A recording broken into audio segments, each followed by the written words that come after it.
So we're gonna roast some Brussels sprouts. I have an oven heating at 400 degrees Fahrenheit. That's 200 degrees centigrade. I'm just gonna drizzle this with a little avocado oil.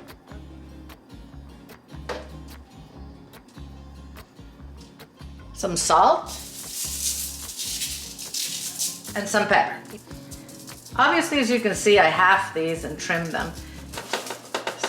Just going to make sure I coat everything. I am going to roast these for about between 20 and 25 minutes, guys. While our Brussels sprouts are cooking, I have about a quarter cup of maple syrup in here. It's pure maple syrup. I'm gonna let this come to a boil at very low heat. What we want is for this to start thickening. This will take 2-3 minutes, guys. That's it. I'm gonna add about a tablespoon of butter. Couple tablespoons of soy sauce.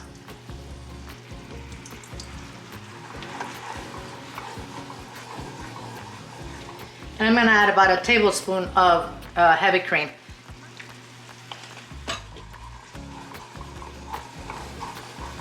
That's it, guys. Turn off the heat and let this cool down a bit. This was in the oven for 24 minutes, guys.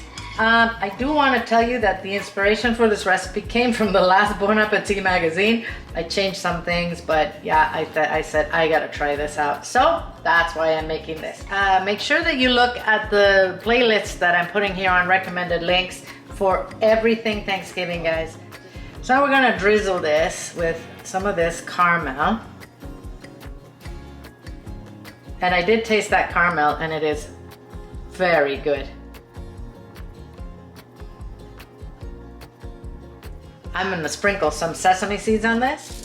Of course, this in a platter is all gonna have the caramel at the bottom. Easy and really pretty. I'm gonna give this a try. Oh man, it's roasted beautifully.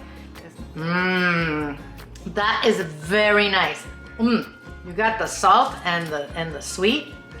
Very nice. Thanks for watching. I'm gonna see you soon.